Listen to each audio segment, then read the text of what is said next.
Olá, eu sou o Reverendo Hélio de Oliveira Silva, professor da matéria História da IPB do Seminário Presbiteriano Brasil Central. Essa é a aula de número 8. Eu quero falar sobre os primeiros colaboradores de Simonton no Brasil.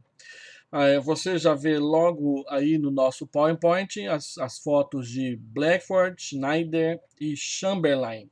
Eu quero dedicar essa aula, que vai ser bem curtinha, a esses três personagens da história inicial da IPB no Brasil. Vamos começar então com Blackford. Alexander Latimer Blackford nasceu em 1829 e morreu em 1890. Nasceu em Ohio, nos Estados Unidos, numa família muito piedosa. Formou-se em teologia pelo Western Theological Seminary, na Pensilvânia.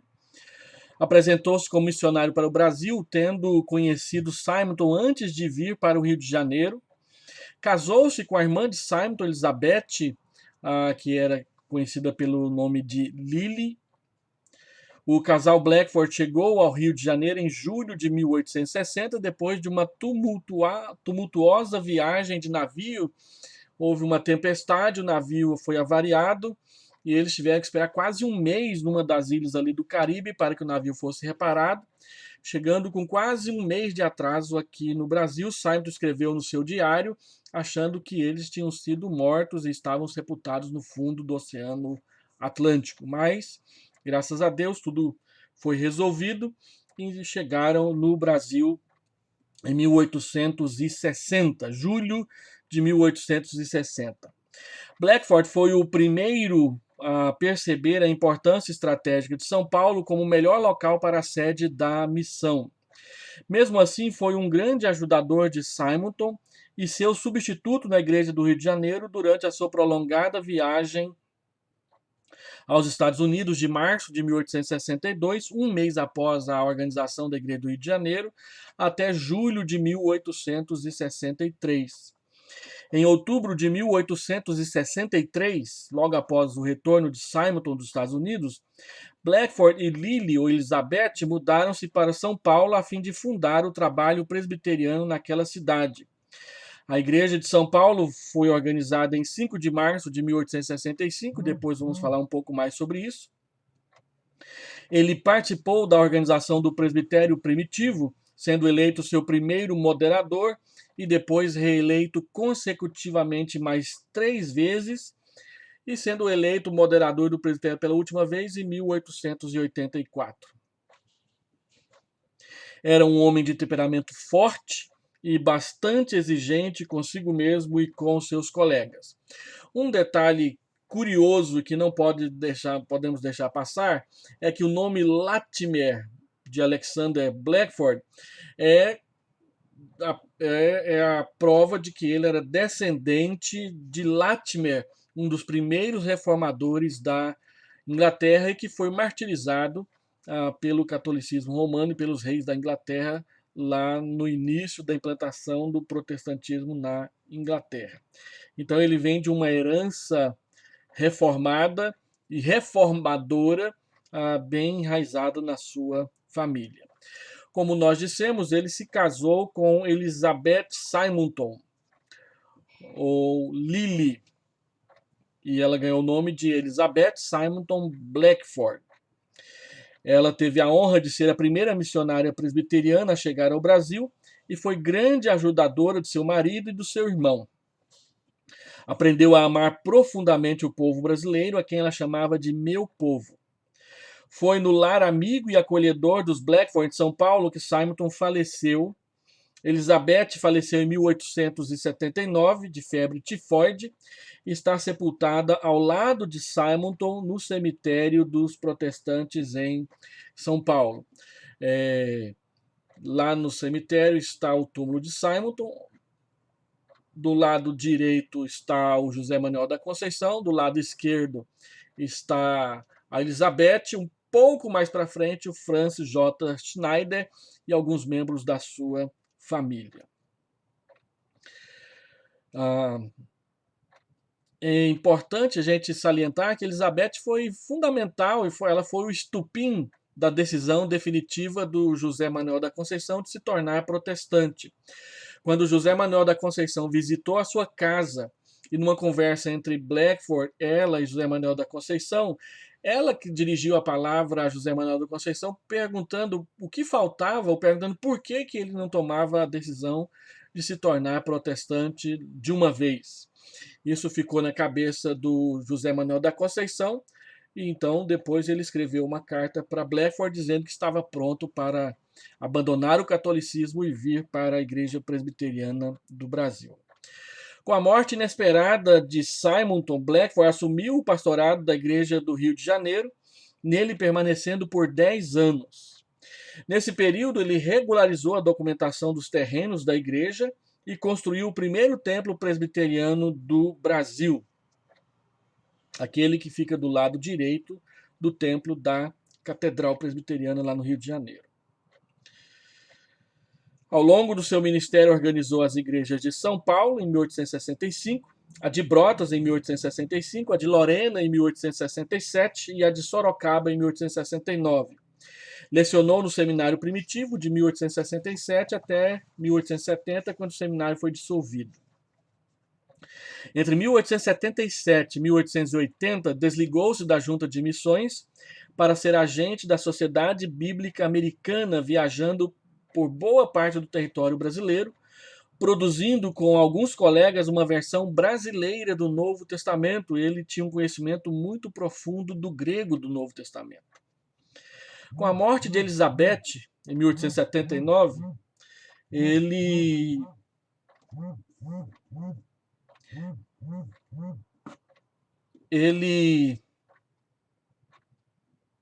voltando aqui, me perdi. Com a morte de Elizabeth, ele se casou em 1880 com Nanny Gaston, filha de James McFadden Gaston, que era médico e presbítero em Campinas, no campo da Igreja do Sul. Nesse mesmo ano, retornou à Junta de Missões e passou mais 10 anos servindo a IPB em Salvador, na Bahia.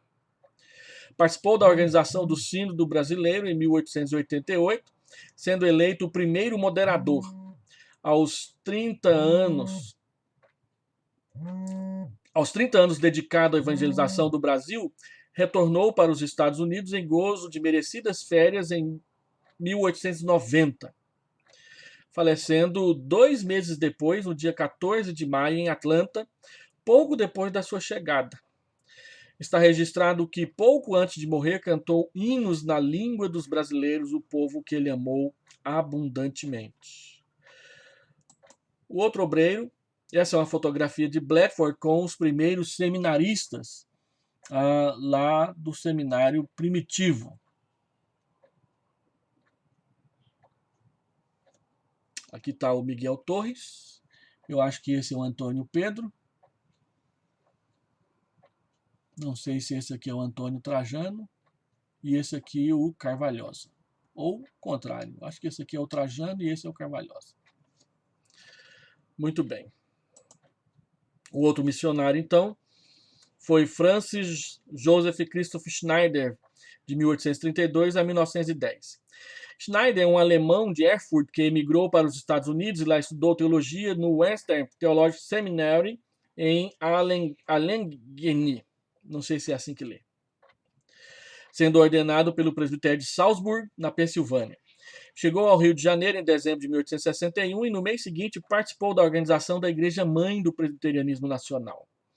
Foi o primeiro obreiro presbiteriano a residir e trabalhar em São Paulo, entre os imigrantes alemães na cidade de Rio Claro, até o final de março de 1863. Ali casou-se com Ella Grace Kingsley, o primeiro casamento registrado no livro da Igreja de São Paulo. Após o nascimento de seu filho, sua esposa faleceu. Schneider casou-se novamente, mas logo enviuvou-se outra vez. Em 1865, participou da organização do Presbitério do Rio e, em 1866, fez várias visitas ao campo de Brotas.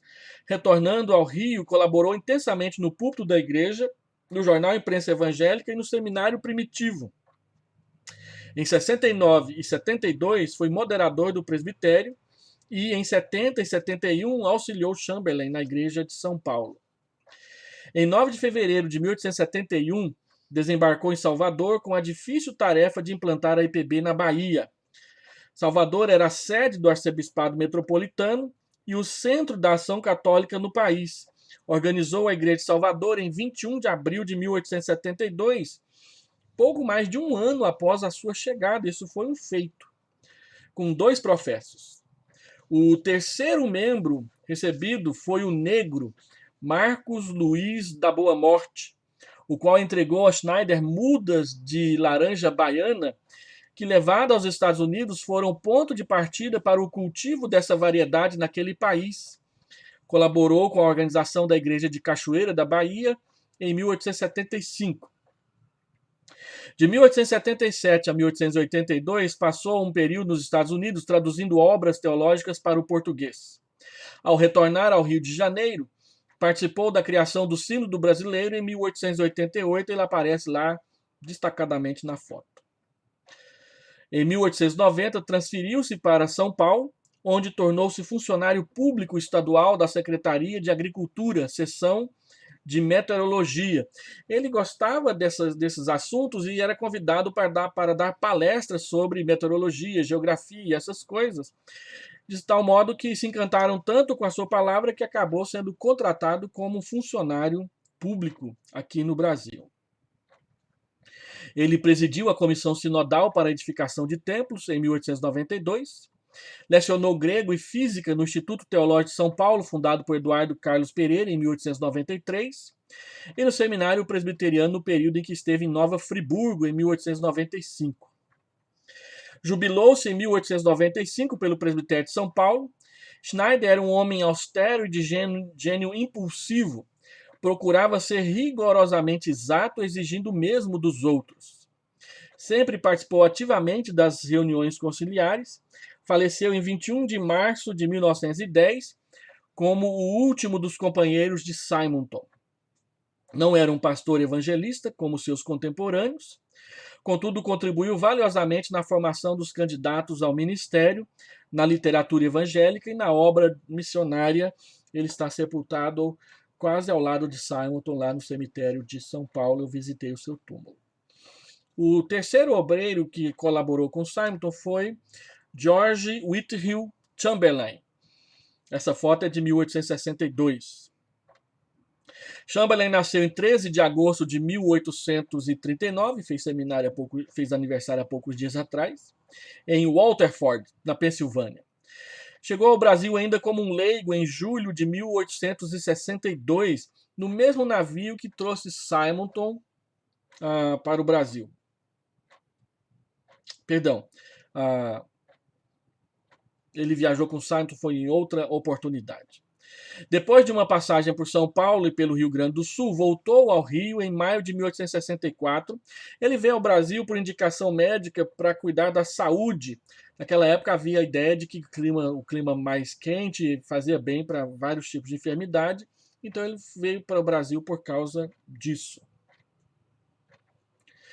Então, depois de uma viagem por São Paulo e pelo Rio Grande do Sul, voltou ao Rio em maio de 1864, atendendo a um apelo de Simonton para que fosse ajudá-lo.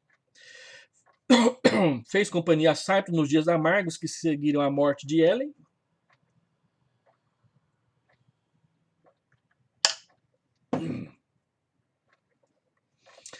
Na segunda reunião do Presbitério do Rio de Janeiro, em julho de 1866, Chamberlain, que já se destacava como um grande evangelista, foi ordenado e enviado aos Estados Unidos para estudar teologia em Princeton. Ele foi ordenado primeiro e já foi enviado para fazer o seminário depois da sua ordenação, para garantir o seu sustento. Nesse tempo, angariou a maior parte dos recursos para a construção do templo da Igreja do Rio de Janeiro. Retornou ao Brasil no final de 1868, já casado com Mary Ann Annesley. E no ano seguinte, iniciou seu longo e frutífero pastorado junto à Igreja Presbiteriana de São Paulo. Eu não coloquei uma foto dela aqui. Em 1870, o casal fundou a modesta escola americana, que é o marco inicial do que hoje é a Universidade Presbiteriana Mackenzie. Se a gente fosse perguntar na prova qual que é o legado de Chamberlain para a Igreja Presbiteriana do Brasil, o frutífero pastorado de 10 anos na Igreja Presbiteriana de São Paulo e a fundação do Mackenzie. A Igreja Presbiteriana de São Paulo se tornou a força financeira e espiritual dentro da IPB naquele período, graças primeiramente ao trabalho de Chamberlain à frente da igreja. Em 1888, pouco antes da organização do Sínodo, deixou o pastorado da Igreja de São Paulo para ser nomeado missionário do Sínodo no interior de São Paulo, na região de Lençóis. E posteriormente na Bahia, auxiliando na Igreja de Salvador e Cachoeira em 1892. Em 1896, pediu dispensa do cargo de missionário sinodal e fixou residência em Feira de Santana, na Bahia, dando continuidade ao seu trabalho evangelístico e pastoral. Na controvérsia em torno do Mackenzie, e que antecedeu o cisma de 1903, Chamberlain apoiou os planos do Board de Nova York, pois cria que a educação era uma esfera importante da atuação da Igreja Presbiteriana no Brasil. Após 40 anos dedicados à evangelização do Brasil, Chamberlain faleceu na Bahia em 31 de julho de 1902, exatamente um ano antes do cisma, vitimado de câncer na boca. Sua filha Laura, esposa do reverendo William Waddell, e seu filho Pierce dedicaram muitos anos à obra missionária no Brasil. Uma outra filha do Waddell, a Agnes, ela veio para Anápolis, ali na chamada Fazenda Agnes, e ela, o terreno que hoje funciona o acampamento é o rancho, pertencia a Agnes, filha do Waddell, com um outro filho do Chamberlain, e que então ela se tornou uma grande beneficiária. A Fazenda Agnes hoje também pertence à primeira igreja de Anápolis e funciona lá um outro acampamento que a igreja de Anápolis usa mais internamente, porque eles preservam a estrutura original da casa, fazendo com que os quartos sejam muito pequenos e tudo mais. Mas é uma casa, uma fazenda muito bonita. Se algum dia você puder ir a Anápolis visitá-la, a Fazenda Agnes fica do outro lado da BR, no lado oposto do acampamento Boa Esperança. A Missão Vida também funciona numa parte que era a fazenda dela, e ela doou então para a Missão Vida. Outros cooperadores com Simon nesse período, nós temos o Antônio dos Santos Neves, que na aula passada eu disse morava lá no último andar do imóvel que a igreja tinha alugado, a igreja do Rio de Janeiro, e que trabalhou bastante ajudando Simonton na publicação do Imprensa Evangélica. E outros dois obreiros que ajudaram Simonton, aqui nós temos uma foto do Porto do Rio de Janeiro, foto de 1858, na época, um ano antes de Simonton chegar ao Brasil. Lá ao fundo, você assim, mal vê o Pão de Açúcar, e aqui nós temos a Igreja da Candelária, uma igreja que se tornou famosa por causa de uma chacina lá no Rio de Janeiro, há quase 20 anos atrás. Antônio dos Santos Neves era funcionário do Ministério da Guerra. Deixa eu voltar aqui nele um pouquinho. Ele era funcionário do Ministério da Guerra, taquígrafo do Senado e poeta. Ele foi recebido por profissão de fé por Blackford quando Simonton estava nos Estados Unidos. Entre outras contribuições, ele foi autor de muitos hinos e um dedicado colaborador de Simonton no jornal Imprensa Evangélica.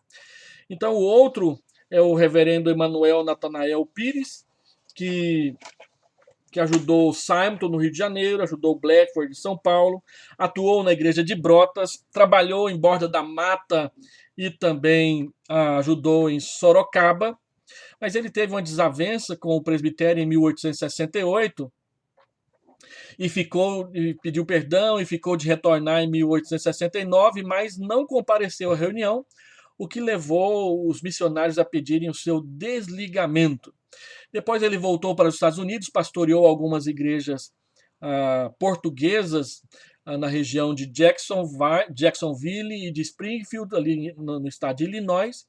Teve um grande ministério e faleceu lá nos Estados Unidos pouco depois de 1877. E o outro foi o reverendo McKee. O reverendo McKee trabalhou bastante com Emanuel Pires, seu filho foi batizado por ele. Ajudou Simonton no Rio de Janeiro, ajudou em São Paulo o Emanuel Pires, que havia substituído Blackford quando este foi para o Rio de Janeiro por 2 anos, antes de Chamberlain assumir o pastorado da Igreja de São Paulo. Então, McKee auxiliou por ali, andou no interior, foi o pastor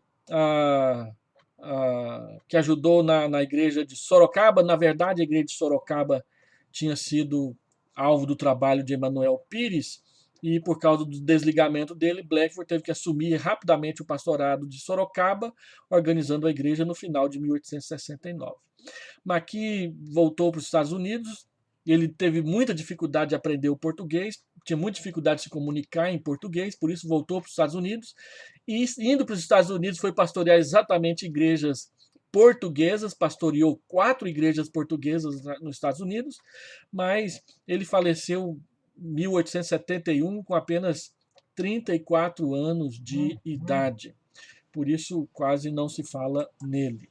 Então, estes são os primeiros colaboradores de Simonton aqui na Igreja Presbiteriana do Brasil. E com isso nós terminamos essa aula. Deus te abençoe. Até mais.